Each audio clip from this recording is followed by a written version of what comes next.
Chapter 4 The Spaceships by George M. Lowe. On April 3, 1967, NASA 2, a Grumman Gulfstream was taxiing for takeoff at Washington National Airport. Bob Gilruth, director of NASA's Manned Spacecraft Center, and I were about to return to Houston after a series of meetings in Washington. But just before starting down the runway, the pilot received a cryptic message from the tower, returned to the terminal and asked passengers to wait in the pilot's lounge. Soon arrived Administrator Jim Webb, his deputy Bob Siemens, George Mueller, the head of manned spaceflight, and Apollo program director Sam Phillips, counting Bob Gilruth. Everybody in the NASA's hierarchy between me and the president was there. Jim Webb, using fewer words than usual, came right to the point. Apollo was faltering. The catastrophic fire on January 27 that had taken the lives of 3 astronauts had been a major setback. All its consequences were not yet known.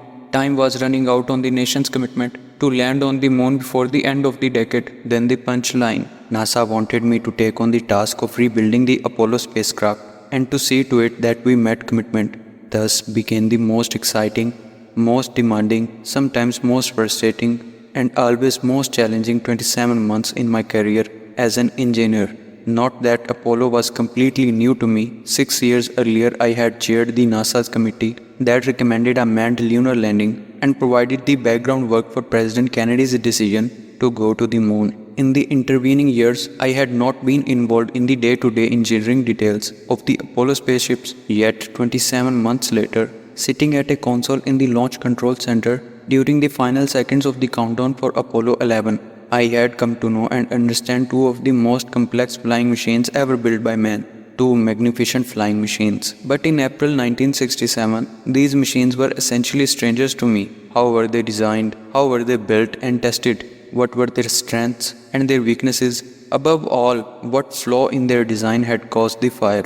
And what other flaws lurked in their complexity? First, there was the Command and Service Module, the CSM, collectively a single spacecraft, but separable into two components, the Command Module and the Service Module, for the final minutes of re-entry. It was built by North American Rockwell in Downey, California, a place which would become one of my many homes for the next 27 months. The Command Module was compact, solid, and sturdy, designed with one overriding consideration: to survive the fiery art of re-entry, as it abandoned the Service Module and slammed back into the atmosphere at the tremendous speed of 25,000 miles an hour.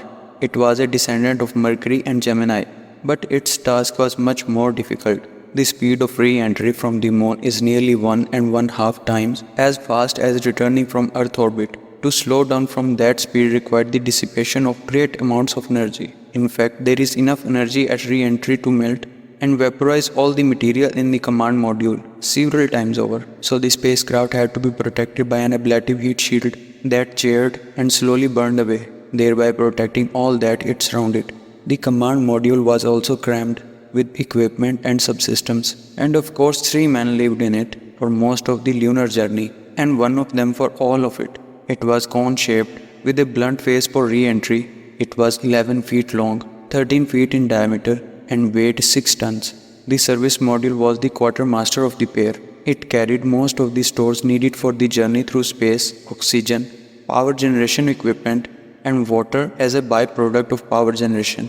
More than that, it had a propulsion system bigger and more powerful than many upper stages of present launch vehicles. It made all the maneuvers needed to navigate to the moon, to push itself and lunar module into lunar orbit, and to eject itself out of orbit to return to Earth. The Service Module was a cylinder 13 feet in diameter and 24 feet long. Fully loaded, it weighed 26 tons. Then there was the Lunar Module, LM, pronounced LEM, which had actually been its designation for Lunar Exertion Module until someone decided that the word exertion might lend a frivolous note to Apollo. LM was the first true spaceship. It was hidden in a cocoon during the launch through the atmosphere because it could operate only in the vacuum of space. Built by Grumman in Bethpage, New York, it was somewhat flimsy, with paper-thin walls and spindly legs. Its mission was to carry 2 explorers from lunar orbit to the surface of the moon, provide a base for them on the moon, and then send its upper half back into lunar orbit to a rendezvous with its mothership, the CSM. Designed by aeronautical engineers who for once did not have to worry about airflow and streamlining, it looked like a spider, a gargantuan, otherworld insect that stood 23 feet tall and weighed 16 tons. When Jim McDivitt returned from Apollo 9, LM's first manned flight, he gave me a photograph of a spider in space. With this caption, "Many thanks for the funny looking spacecraft. It sure flies better than it looks." These were the Apollo spacecraft. Two machines, 17 tons of aluminium, steel, copper, titanium, and synthetic materials, 33 tons of propellant, 4 million parts, 40 miles of wire, 100,000 drawings, 26 subsystems, 678 switches, 410 circuit breakers. To look after them, there was a brand new program manager who would have to leap upon his fast moving train, learn all about it, decide what was good enough and what was not, what to accept and what to change. In the meanwhile, the clock ticked away, bringing the end of the decade ever closer. Complex subsystems performed vital functions. At the heart of each spacecraft were its subsystems. Subsystem is a space-age jargon for a mechanical or electronic device that performs a specific function such as providing oxygen, electric power, or even bathroom facilities. CSM and LM subsystems performed similar functions but differed in their design because each had to be adapted to the peculiarities of the spacecraft and its environment. Begin with the environmental control system, the life support system for a man and his machine. It was a marvel of efficiency and reliability, with weight and volume at a premium. A scuba diver uses a tank of air in 60 minutes.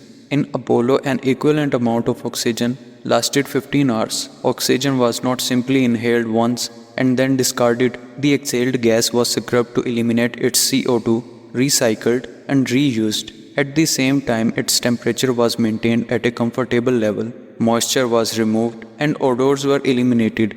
That's not all. The same life support system also maintained the cabin at the right pressure, provided hot and cold water, and a circulating coolant to keep all the electronic gear at the proper temperature. In the weightless environment of space, there are no consecutive currents, and equipment must be cooled by means of circulating fluids because astronauts' lives depended on the system. Most of the functions were provided with redundancy, and yet the entire unit was not much bigger than a window air conditioner. How do you generate enough electric power to run a ship in space? In the CSM, the answer was fuel cells. In the LM, storage batteries. Apollo fuel cells used oxygen and hydrogen, stored as liquids at extremely cold temperatures that when combined it chemically yielded electric power and as a byproduct water for drinking. In early flights, the water contained interrupted bubbles of hydrogen which caused the astronauts no real harm but engendered major gastronomical discomfort.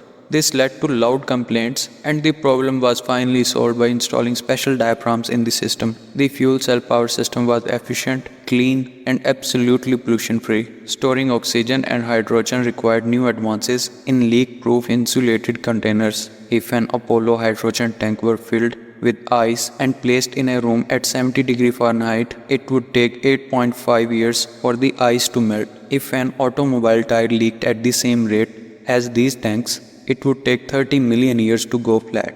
Houston, this is tranquility. These words soon would be heard from another world, coming from an astronaut walking on the moon, relayed to the LM, then to a tracking station in Australia or Spain or California, and on to mission control in Houston with only 2 seconds delay. Communications from the moon were clearer and certainly more reliable than they were from my home in Nassau Bay, a stone's throw from the manned spacecraft center to downtown Houston. At the same time, a tiny instrument would register a reading in the astronaut's life support system, and a few seconds later an engineer in mission control would see a variation in oxygen pressure or a doctor a change in heart rate, and around the world people would watch on their home television sets. Behind all of this would be the Apollo communication system, designed to be the astronaut's lifeline back to Earth, to be compact and lightweight and yet to function with absolute reliability. An array of receivers, transmitters,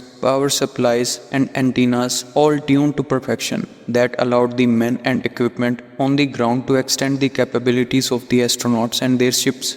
Later on, when the computer on Apollo 11's LM was overloaded during the critical final seconds of the landing. It was this communication system that enabled a highly skilled flight controller named Steve Bales to tell Neil Armstrong that it was safe to disregard the overload alarms and to go ahead with the lunar landing. If you had to single out one subsystem as being most important, most complex, and yet most demanding in performance and precision, it would be guidance and navigation. Its function to guide Apollo across 250,000 miles of empty space, achieve a precise orbit around the moon, land on its surface with a few yards of a pre-designated spot, guide LM from the surface to a rendezvous in lunar orbit, guide the CM to hit the Earth's atmosphere within a 27-mile corridor where the air was thick enough to capture the spacecraft and yet him enough so as not to burn it up, and finally land it close to a recovery ship in the middle of the Pacific Ocean,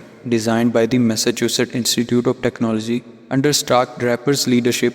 G&N consisted of a miniature computer with an incredible amount of information in its memory, an array of gyroscopes and accelerometers called the Inertial Measurement Unit, and a space section to enable the navigator to take star sightings. Together they determined precisely the spacecraft location between Earth and Moon and how best to burn the engines to correct the ship's course or to land at the right spot on the Moon with a minimum expenditure of fuel. Precision was of utmost importance. There was no margin for error, and there were no reserves for a missed approach to the Moon. In Apollo 11, Eagle landed at the Tranquility Base after burning its descent engine for 12 minutes with only 20 seconds of landing fuel remaining.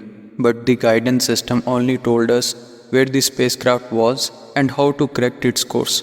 It provided the brain, while the propulsion system provided the brawn in the form of rocket engines, propellant tanks, valves, and plumbing.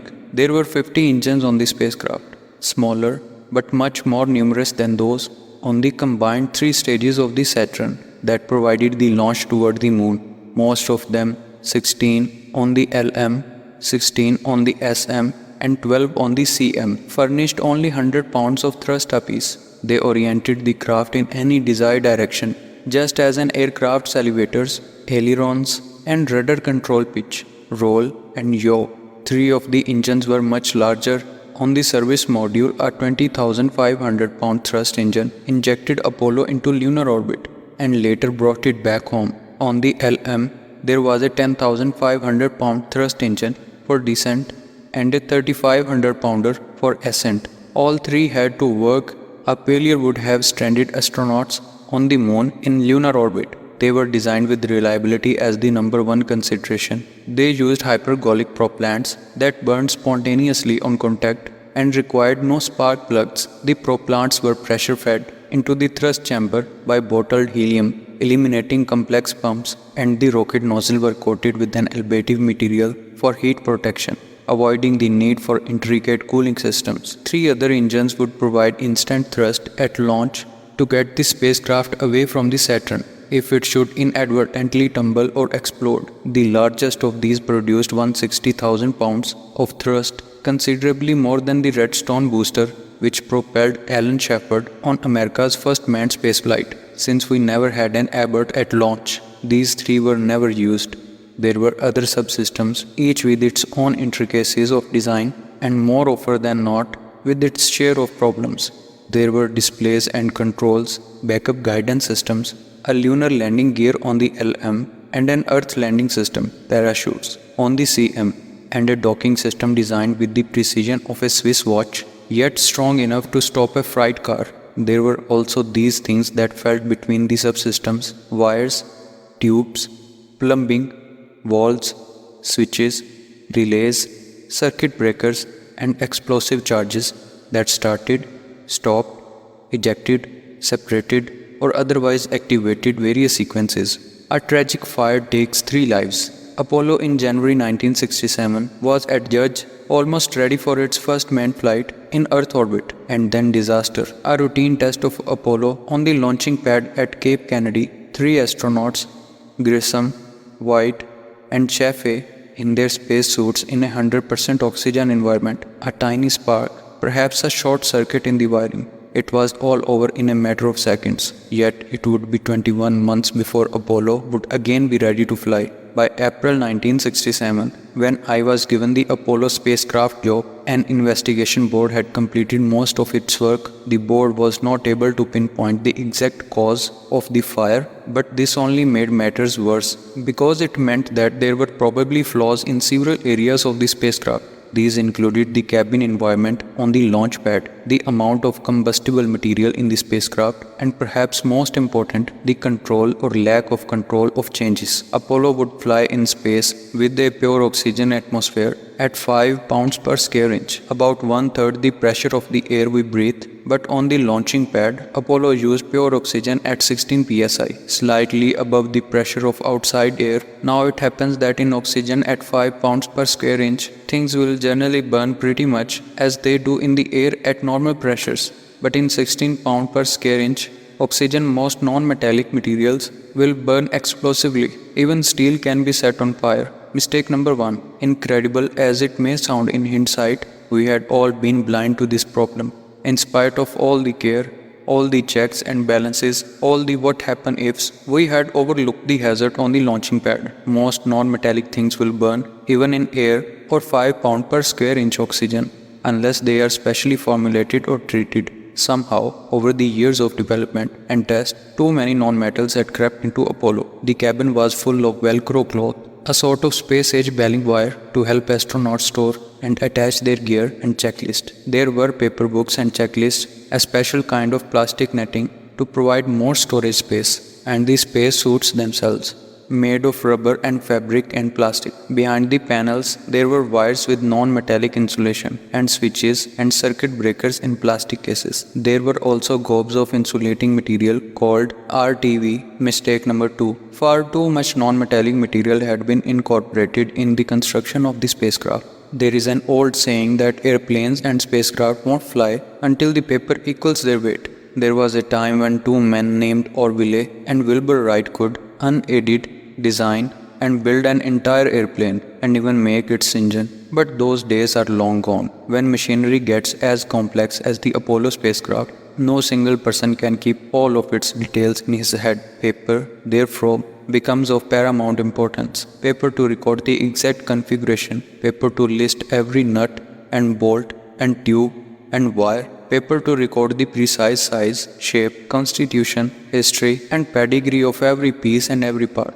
The paper tells where it was made, who made it, which batch of the raw materials was used, how it was tested and how it performed. Paper becomes particularly important when a change is made, and changes must be made whenever design, engineering and development proceed simultaneously. As they did in Apollo, there are changes to make things work, and changes to replace a component that failed in a test, and changes to ease an astronaut's workload or to make it difficult to flip the wrong switch. Mistake number 3. In the rush to prepare Apollo for flight, the control of changes had not been as rigorous as it should have been, and the investigation board was unable to determine the precise detailed configuration of the spacecraft, how it was made, and what was in it at the time of accident.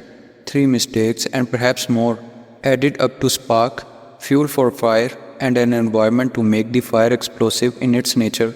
And 3 fine men died. And then the rebuilding began. Now time was running out. The race against time began, with only 33 months remaining from April 1967 and the end of the decade. The work to be done appeared to be overwhelming and dictated 18-hour days, 7 days a week. My briefcase was my office, my suitcase my home. As I moved from Houston to Downey, to Bethpage, to Cape Kennedy, and back to Houston again, at Tranquility Base, the sun would only rise 33 more times before 1970. Rebuilding meant changes, and changes meant trouble if they were not kept under perfect control. Our solution was the CCB, the Configuration Control Board.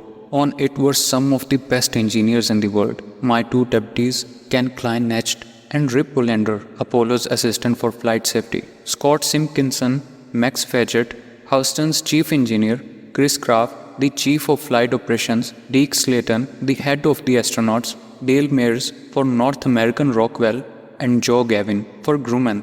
The board was rounded out with Chuck Berry for medical inputs, and Bill has for science. It was organized by my technical assistant, George Abbey, who knew everything about everybody on Apollo and who was always able to get things done. I was its chairman and made all decisions. Arguments sometimes got pretty hot as technical alternatives were explored. In the end, I would decide, usually on the spot, always explaining my decision openly and in front of those who liked it the least. To me, this was the true test of the decision, to look straight into the eyes of the person most affected by it, knowing full well that months later on the morning of a flight, I would look into the eyes of the men whose lives would depend on that decision. One could not make any mistakes. When I was not sure of myself or when I didn't trust my judgment, I knew where to go to get help. Bob Gilruth, my boss, who himself had been through every problem in Mercury, an extremely able engineer. Bob had acquired great wisdom over the years dealing with men and their flying machines. Bob was always there when I needed him. The CCB met every Friday, promptly at noon and often well into the night. From June 1967 to July 1969, the board met 90 times, considered 1,697 changes and approved 1,341. We dealt with changes large and small, discussed them in every technical detail and reviewed their cost and schedule impact. Was the change really necessary? What were its effects on other parts of the machine, on computer programs, on the astronauts, and on the ground tracking systems? Was it worth the cost? How long would it take? And how much would it weigh? We redesigned the command module hatch to open out instead of in, because the old hatch had been a factor in trapping Grissom, White, and Chaffee inside their burning craft. This may sound simple, but it was not. An inward opening hatch was much easier to build because when it was closed, it tended to be self-sealing since the pressure inside the spacecraft forced it shut. The opposite was true for an outward opening hatch, which had to be much sturdier and hence heavier. With complicated latches, we rewired the spacecraft, rerouted wire bundles, and used better insulation on the wires. We looked at every ounce of non-metallic material, removed much of it, and concocted new materials for insulating and for pressure suits. We invented an insulating coating that would not burn, only to find that it would absorb moisture and become a conductor, so we had to invent another one. Pressure suits had to shed their nylon outer layer to be replaced with a glass cloth, but the glass would wear away quickly and shed fine particles which contaminated the spacecraft and caused the astronauts to itch. The solution was a coating for the glass cloth. We solved the problems of the fire in the space atmosphere of 5 pounds per square inch oxygen, but try as we might, we could not make the ship fireproof in the launch pad atmosphere of 16 pounds per square inch oxygen. Then Max Paget came up with an idea: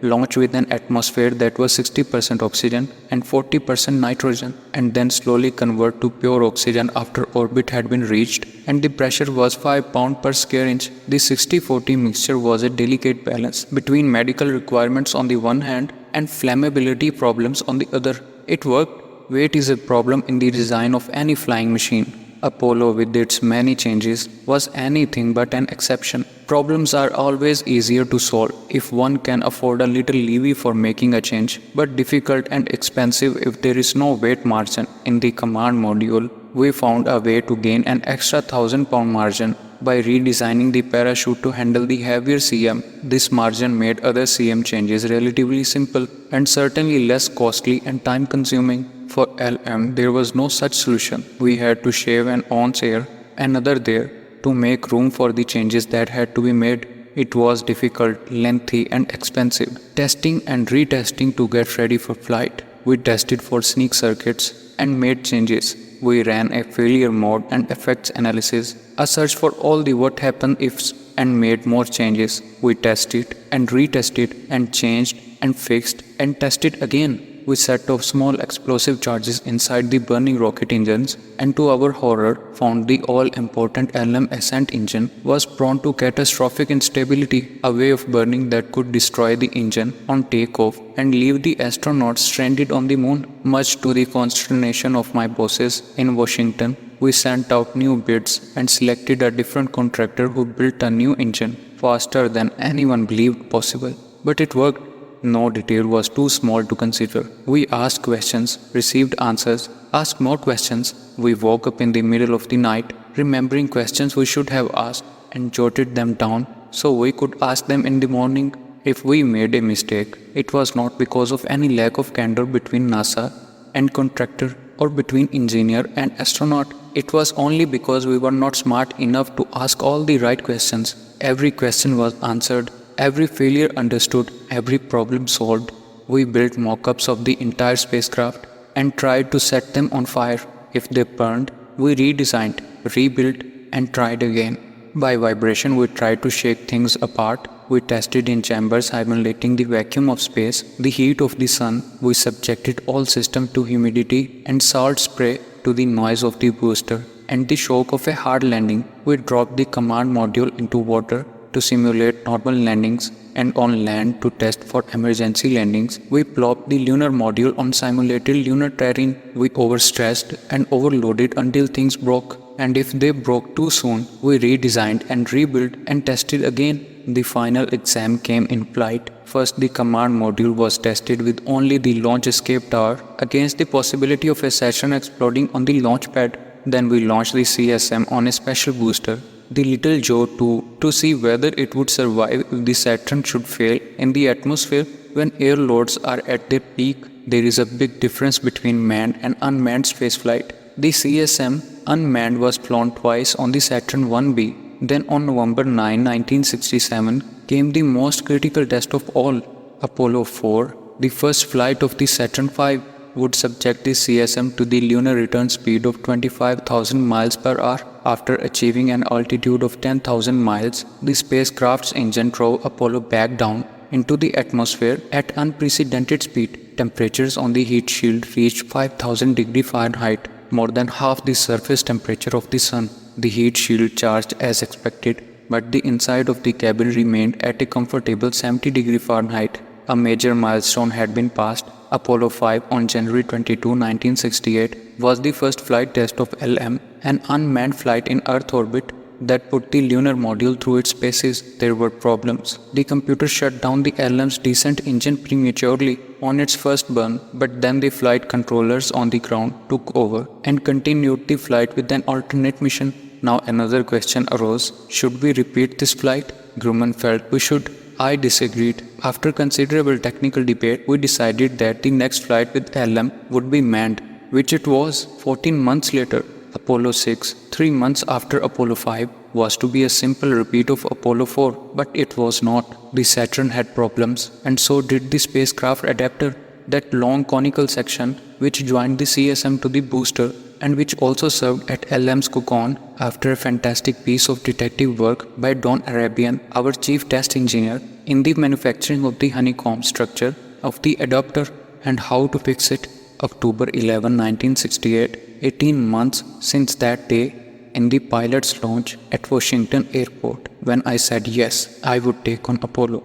18 of the greatest months an engineer could ask for. In that time, 150,000 Americans had worked around the clock, dedicating their skills and their lives to forge two of the most magnificent flying machines yet devised, CSM and LM. It was a beautiful morning in Florida, just the kind of morning for another launch. This time Apollo was ready for its men.